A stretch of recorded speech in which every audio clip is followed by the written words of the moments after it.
Hello, and welcome to the Classical Club in its automated version here. Not automated, but non-in-person. We do the best we can with this wonderful virus that's going around. I've got a good program for you. It'll be pretty much the same as it always is, except it's sort of in close-up here. But I'm going to start off with some music. I call this program From the Ridiculous to the Sublime. It isn't really ridiculous, but it is very sublime at the end when we get Mozart. The ridiculous part probably reaches its high point in Humoresque by Dvorak. But here's another piece by Dvorak to start off with. He was such a prolific composer, the Czech composer who died very early in the 20th century, the second half of the 19th century essentially. Wrote many pieces, many symphonies, and lots of other music.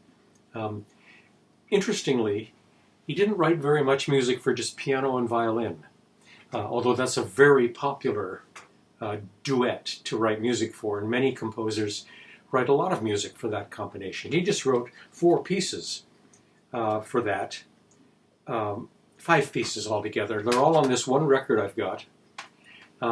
And I'm going to play one of them right now. It's sort of a dance. It's a rough dance in 3/4 tempo, like a combination between a village polka and a waltz. But boom bop bop, boom bop bop, boom bop bop. So I think you'll enjoy it. It's played very nicely here by a couple of Slovakian players, and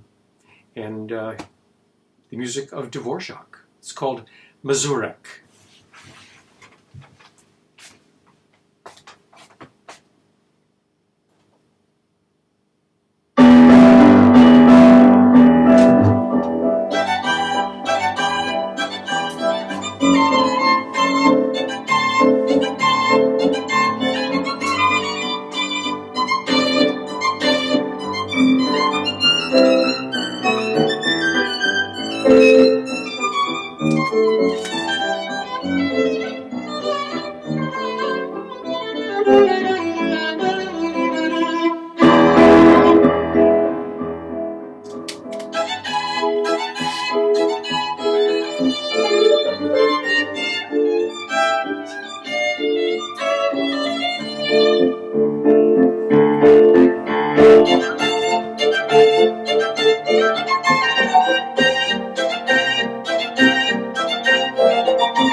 Pretty lively music.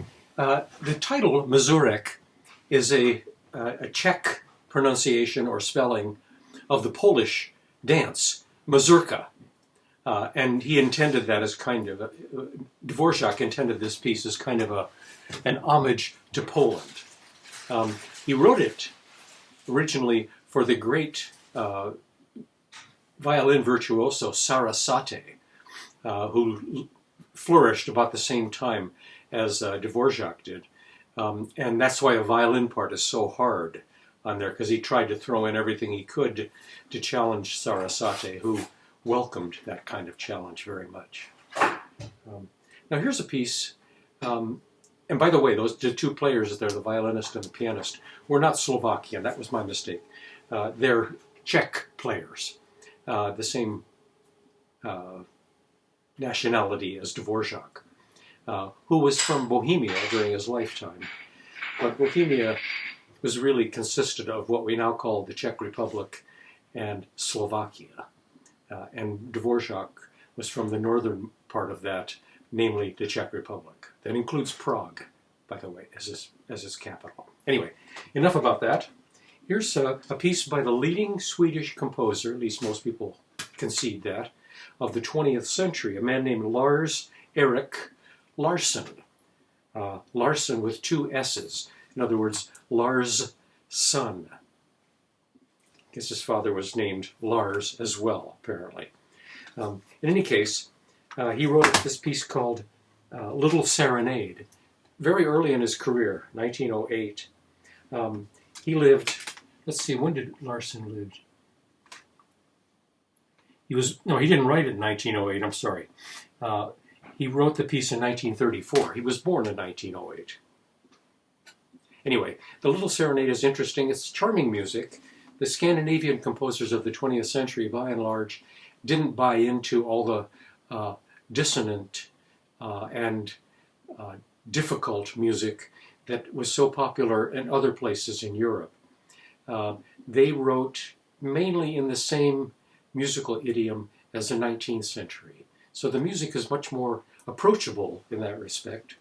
And that certainly goes for this Little Serenade, which he wrote. It's interesting, it has 4 movements, but the first movement repeats itself as the 4th movement. By taking advantage of, already had that music on hand, I'll just throw it in here and we'll listen to it again. Anyway, here it is. Lars Erik Larsson from Sweden with his little serenade for string orchestra.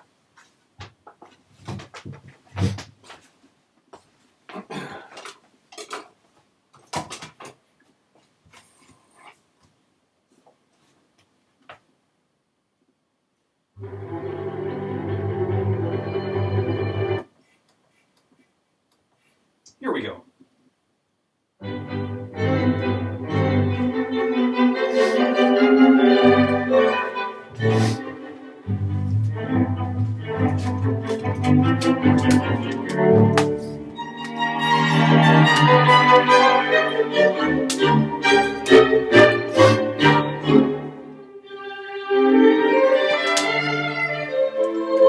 Excuse me just a second.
Here's the second movement, slower, adagio cantabile, slow, the singing melody.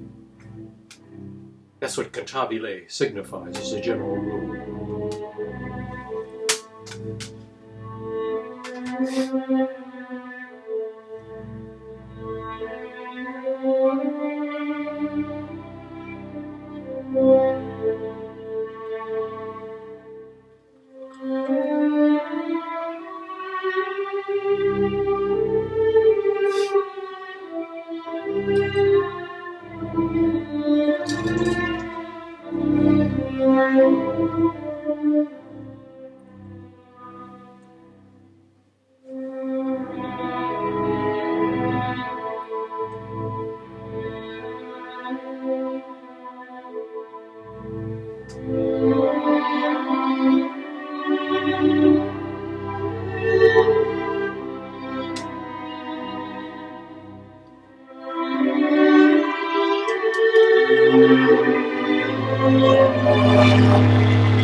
Here's the third of four movements, allegro vivace, which means quite fast, and it's short as well.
And now the fourth and final movement, which is basically the first movement again, played almost without change.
Maybe you see my little cat Molly walking across in the background. She likes music too. Here she is. Aren't you, Molly? See? Yeah. Anyway, that was the little suite by Mr. Lars Erik Larsson. Little serenade, he called it. 4 little pieces.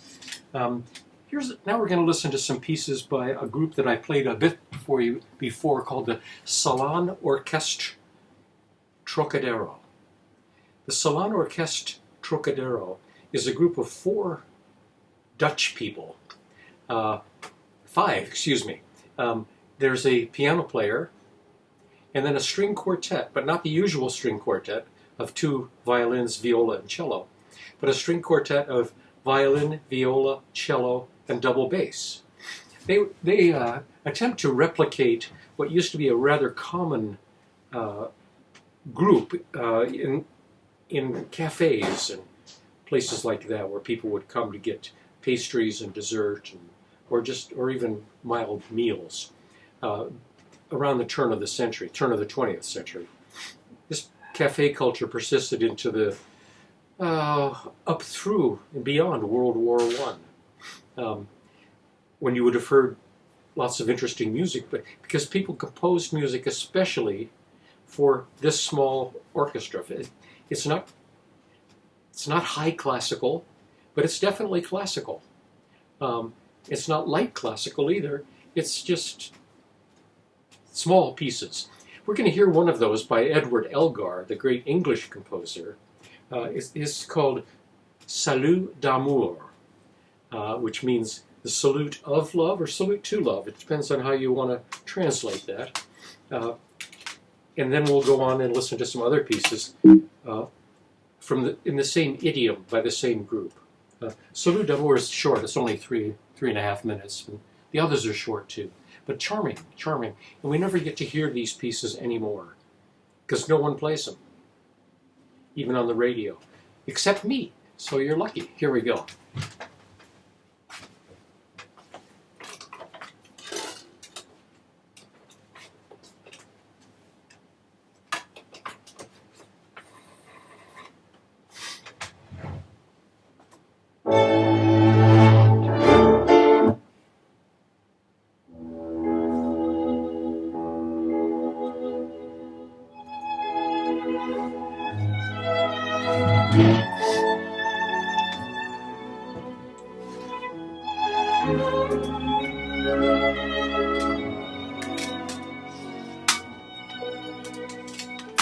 Sweet little tune by Elgar.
That little piece by Elgar was written in 1888, which is sort of right in the heyday of the salon music thing. We're going to hear a piece now written by a Spanish guy named Jose Padilla is called relicario, which means two things. It could mean two things, but I think it doesn't mean the first. The first is that it could be a reliquary, a place where you keep the leftover stuff of some very holy person, like a saint's shirt or something like that. But it also means locket, the kind of little locket that you wear, maybe around in a brace, on a necklace around it, and it has a picture inside. I think that's what's intended by Mr. Padilla. This is from the sort of the end of the salon music period, 1920.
Maybe that sounded familiar. It used to be a tune that you heard occasionally. Here's another one that you may be familiar with. It's called The Parade of the Tin Soldier. This is back from 1897. It's written by a German fellow named Leon Fessel, F-E-S-S-E-L-L. Parade of the Tin Soldier. It only lasts about 2.5 minutes.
And now the piece that gives this this group of music that I've put together today part of its name. I called it, as you may remember, From the Ridiculous to the Sublime. Here's probably the ridiculous part. Although there's nothing ridiculous, it's just a very, very well-known tune. So well-known that people have written words to it and all kinds of silly things. You'll recognize it. It's written by the guy who wrote the first piece we heard, that Mazurek, and that namely Dvorak. And it's called Humoresque.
Humoresque by Antonín Dvořák, a great Czech composer.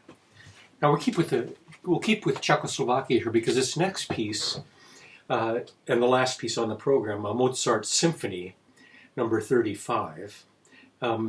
Mozart had a real close connection with Prague. Several of his operas had their premieres there, and very successful ones they were too. And in general, he had more success in Prague than he did in Vienna, where he was basically based. About a century before Dvořák, Mozart moved from where he was born and brought up in Salzburg in Austria to Vienna to try to enlarge his career. One of the pieces that he wrote as soon as he got to Vienna was actually a commission for some people back in Salzburg who he had written a piece before for. This is the Hafner family, Haffner. They had a big wedding. They were a very prominent family in Salzburg, and their daughter was marrying the mayor of Salzburg. And they asked for some music for the reception afterwards, and substantial music, orchestral music. And Mozart obliged them with a piece that came to be called the Hafner Serenade. Later, they were so pleased by him that they just wanted to support him, and they wanted to put on a concert in their home of a symphony by Mozart. They asked him to write this symphony. And so for that reason, the symphony is called the Hafner Symphony. He wrote it for people in Salzburg, but he was living in Vienna at the time. I've always liked this symphony among all of Mozart's symphonies. He wrote 41 of them. In fact, I think I like it better than any other one, although it's close between this one and a few others. It's a wonderful symphony, very short, only 19 minutes long. And the last two movements take a total of about 6 minutes. The minuetto, or menuetto, the third movement, and then the finale. Anyway, here it is, played by the Prague Chamber Orchestra. Another connection with Prague here. Sir Charles Mackerras conducting.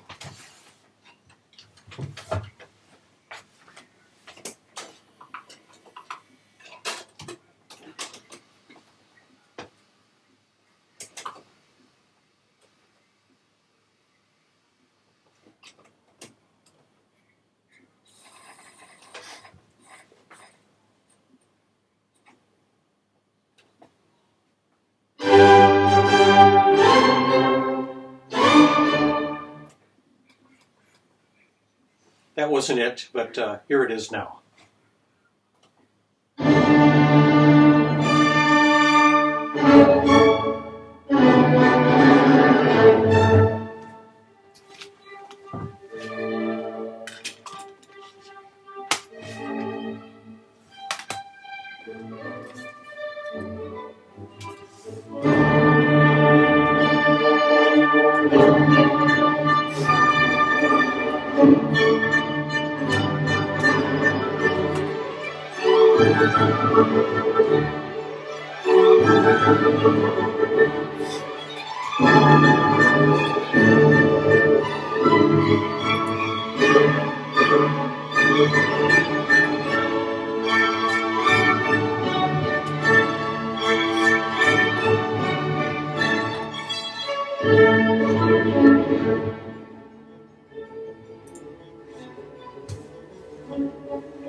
Here's the second movement, the slow movement, Adagio.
Now the third movement.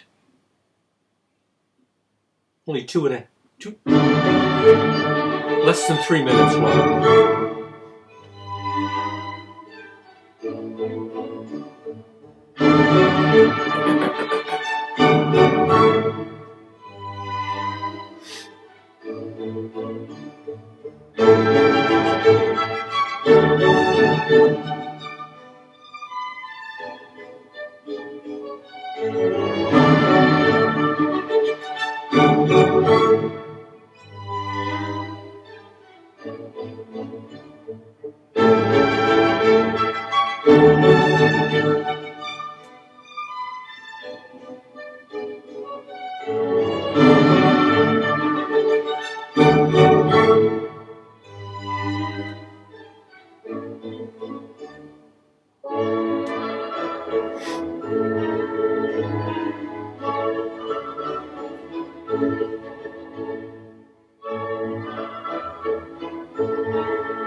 Now the last movement, which Mozart wanted played as fast as the players could play.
Mozart's Symphony Number 35, called the Hafner Symphony, written for the Hafner family, from 1783. He wrote 6 more symphonies after that, and then he was finished writing symphonies. I've always liked that symphony very much, the Hafner. I'm not sure exactly why, but maybe it's because it's the first Mozart symphony I ever heard. That could be it. Anyway, I hope you've enjoyed the music today from all over the place, and I look forward to doing this again with you soon. Thanks very much.